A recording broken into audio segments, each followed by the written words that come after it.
हम नूतन कर संपूर्ण मिथिलावासी के गोर लागे छी और एकटा गौरी गीत लऽ कऽ उपस्थित भेल छी। अहाँ सब लग सुनू, केहन लागल जरूर कहब।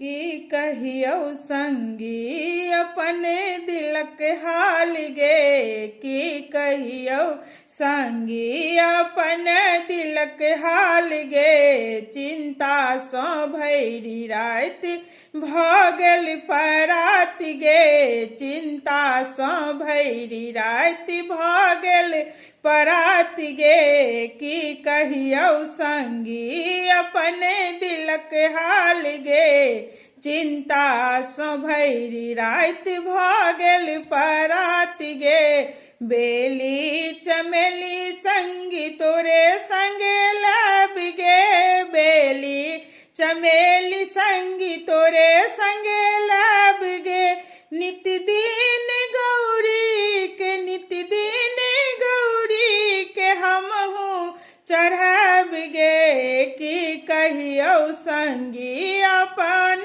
दिलक हाल गे, की कहियौ संगी अपन दिलक हाल गे, चिंता सँ भैरी राति भऽ गेल परात गे, केरा ओ पेरा संगी तोरे संगे लब गे, केरा ओ पेरा संगी तोरे संगे लब गे, नित दिन गौरी के नित दिन गौरी के हमहूँ चढ़ब गे, की कहियौ संगी अपन दिलक हाल गे, की कहियौ संगी अपन दिलक हाल गे, चिंता सँ भैरी राति भऽ गेल परात गे, चिंता सँ भैरी राति भऽ गेल परात गे,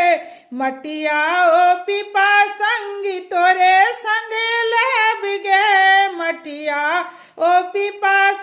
संगी तोरे संगे लब गे, गौरी के पूजी पूजी गौरी के पूजी पूजी बर मांगी लेब गे, की कहियौ संगी अपन दिलक हाल गे, की कहियौ संगी अपन दिलक हाल गे, चिंता सँ भैरी राति भऽ गेल परात गे, चिंता सँ भैरी राति भऽ गेल परात गे, चिंता सँ भैरी राति भऽ गेल परात गे।